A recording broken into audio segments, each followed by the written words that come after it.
Below is your full script in English, along with 5 suitable titles. There's a certain way people begin to move when they reach their 60s. Not slower necessarily, but more deliberate. They pause a second longer before answering, before agreeing, before committing. It's as if somewhere along the way, they learned that not everything deserves their time anymore. If this reflection feels familiar in some quiet way, you may already be living these shifts without naming them. Stay with it for a moment.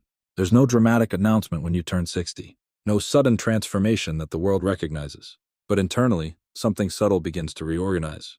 Priorities rearrange themselves without asking permission. Tolerance narrows, not out of bitterness, but out of clarity. One of the first things that quietly fades is the need to explain yourself. At 30, you justify your choices. At 40, you defend them. But by 60, you simply make them. You no longer feel the same urgency to be understood by everyone. Not because you've given up, but because you've learned that being understood by the right people is enough. You start noticing how often others are still performing, still trying to impress, still chasing approval. And instead of judging them, you feel a quiet distance. You remember doing the same. You remember how exhausting it was. Another change reveals itself in conversations. You begin to listen differently, not to respond, not to correct, but to observe. You notice what people avoid saying. You hear the hesitation between their words. Decades of experience sharpen your perception, not loudly, but with precision.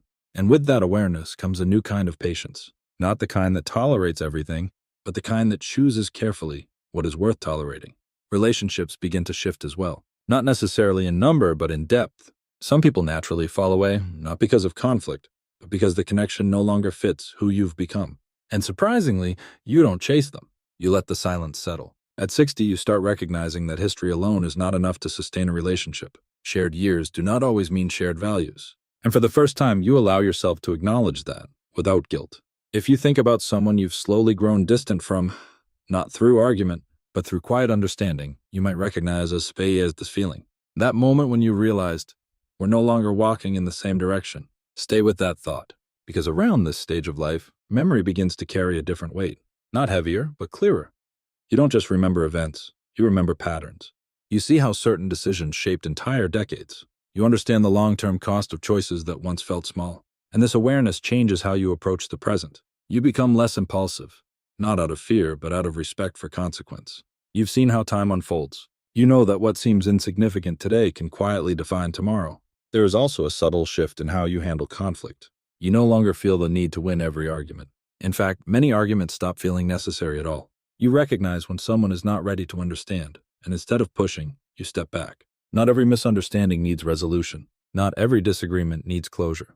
This is not withdrawal, it's discernment. Health, too, begins to speak more clearly. Your body no longer negotiates the way it once did. It gives you direct feedback. And instead of resisting it, you start listening. Not perfectly, but more honestly. You realize that taking care of yourself is no longer about improvement.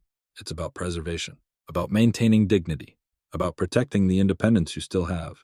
And this realization brings a certain humility. You begin to accept limits, not as defeat, but as reality. There's also a quiet shift in how you view time. At 20, time feels endless. At 40, it feels structured. But at 60, it becomes visible. You start measuring time differently, not in years, but in experiences you still want to have, conversations you still want to finish, moments you don't want to postpone anymore. And with that awareness comes a surprising sense of urgency, not rushed, but intentional. If there's something you've been quietly postponing, a place you wanted to go, a conversation you've avoided, a decision you've delayed, you might feel it now, more clearly than before. Because at this stage, waiting begins to feel like a choice, not a circumstance. And perhaps the most unexpected change is this: you begin to feel more like yourself than you ever have. Not the version shaped by expectations, not the version that adapted to fit others, but something closer to your original nature, refined by time, but no longer hidden. If you pause for a moment and think back, not to who you were 10 years ago, but to who you were before life required so many adjustments, you may recognize pieces of that person returning. Not entirely, but enough. And there's a quiet comfort in that. You also begin to understand solitude differently. It no longer feels like absence. It feels like space. Space to think without interruption. Space to exist without explanation. Loneliness can still appear, but it is no longer constant. It comes and goes, like weather. And you learn not to panic when it arrives. Instead, you sit with it. You let it pass. Because by now, you've learned that not every feeling requires action. This is also the age when forgiveness takes on a different meaning. Not dramatic forgiveness, not spoken declarations, but internal release. You begin to let go of old resentments, not because they were insignificant, but because carrying them no longer serves you. You realize that some people will never understand what they did. Some apologies will never come. And for the first time, you accept that without needing resolution. That acceptance brings a kind of peace that is difficult to explain, but easy to feel. At this point in life, identity becomes less about roles and more about presence. You are no longer just a parent, a worker, a provider. You are someone who has lived through chapters others have yet to experience. And that carries weight, not the kind you display, but the kind you carry quietly. People may start coming to you differently, not always for advice, but for perspective. And often, you don't give them answers. You give them space to think, because you've learned that real understanding cannot be forced. If this reflection has brought you back to a memory, a person, a version of yourself, or even a quiet realization you haven't spoken out loud, then you're not alone in that experience. Many people reach this stage and begin to see their life not just as a series of events, but as a pattern, one that finally makes sense. And perhaps that is one of the most valuable things about turning 60. Not that everything becomes easier, but that more things become clear. Clarity doesn't solve everything, but it changes how you carry what remains. And as you move forward, not rushing, not resisting, but simply continuing, you may notice something subtle but important. You are no longer trying to become someone. You are simply allowing yourself to be.